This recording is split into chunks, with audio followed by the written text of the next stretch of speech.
Hello again. When Palestinian flags began appearing on lampposts in Muslim areas like the London borough of Tower Hamlets last year, I found it odd and slightly irritating, but since nobody else objected, I just shrugged my shoulders. We have since seen the Palestinian flag spreading across the whole of Britain, in windows, outside buildings, on lampposts, mass demonstrations in London, badges, pins, posters, you name it, the Palestinian flag is there. Few people remarked upon this.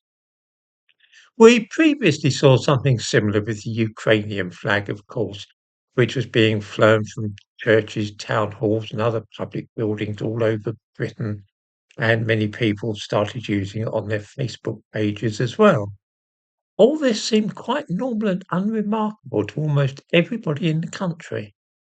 Neither event was treated as front page news. It was regarded as just one of those things. The case changed at once when British flags began to be raised, along with the specifically English flag, the Red Cross of St George on a white background. This was news and no mistake. It was creating a hostile environment for frightened refugees. It was reminiscent of the Third Reich. It was like the National Front. In fact, it was putting lives at risk, as a local council in Birmingham claimed.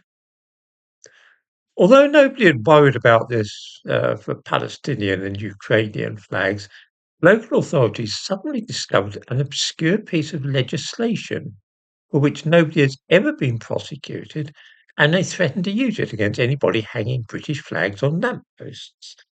Under Section 132 of the Highways Act 1980, it is an offence to affix items to lampposts or other structures on the highway without the consent of the highway authority and without reasonable excuse.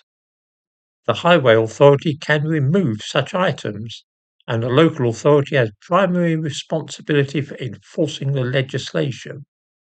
Several local authorities duly began removing British flags from lampposts. There is something sinister about this. The only time when displaying the national flag of your country is usually considered a daring or revolutionary act is when the country is under occupation by a foreign power.